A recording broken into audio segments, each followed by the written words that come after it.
ये बिल्कुल असंवैधानिक बिल है और मैं समझदा कि ये डॉक्टर भीमराव अंबेडकर जी की जिहड़ी सोच है भारतीय जनता पार्टी है जिहड़ी ਉਹਦਾ कतल कर रही है।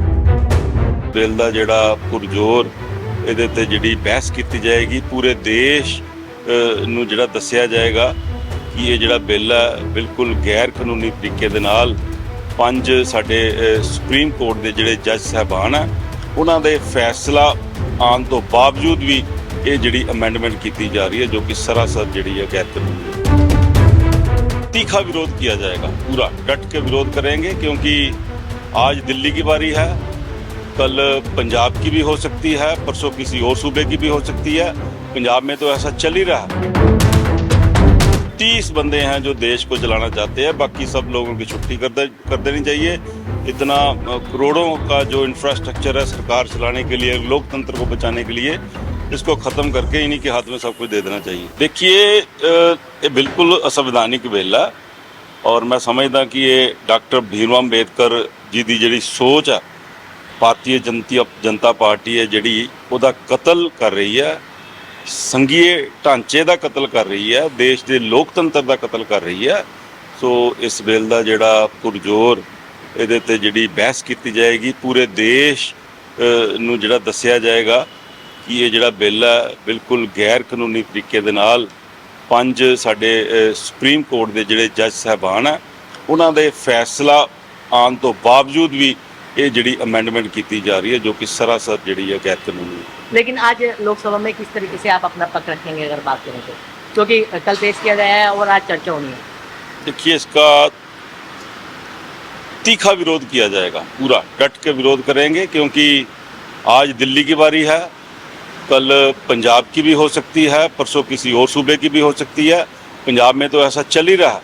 हमारे वहाँ के जो लाट साहब हैं, जो गवर्नर हैं, वो ऑलरेडी हमारी पंजाब सरकार के जो काम है उसमें बहुत सारे अड़िंगे डालते हैं। हर एक विधानसभा का जो बिल है उसमें जो वो उसको रोकने की कोशिश कर रहे हैं। सो ऑलरेडी जब पूरे देश में चल रहा है, मैं तो ये कहूँगा कि 28 राज्य हैं, एक प्रधानमंत्री साहब है, एक गृह मंत्री साहब है, 28 गवर्नर और 2 प्रधानमंत्री और अमित शाह जी, 30 बंदे हैं जो देश को चलाना चाहते हैं, बाकी सब लोगों की छुट्टी कर देनी चाहिए।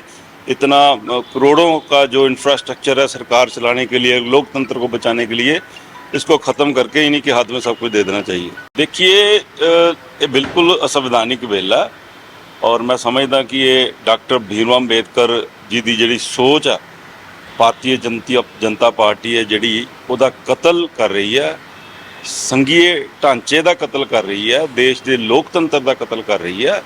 सो इस बिल का जिहड़ा पुरजोर ਇਹਦੇ ਤੇ ਜਿਹੜੀ बहस की जाएगी पूरे देश ਨੂੰ ਜਿਹੜਾ ਦੱਸਿਆ ਜਾਏਗਾ कि ये जिहड़ा बिल है बिल्कुल गैर कानूनी तरीके दे नाल पंज साडे सुप्रीम कोर्ट दे जिहड़े जज साहबान है उन्हां दे फैसला आउण तो बावजूद भी ये जिहड़ी अमेंडमेंट की जा रही है जो कि सरासर जिहड़ी है गैर कानूनी है। लेकिन आज लोकसभा में किस तरीके से आप अपना पक्ष रखेंगे अगर बात करें तो, क्योंकि कल पेश किया गया है और आज चर्चा होनी है। देखिए इसका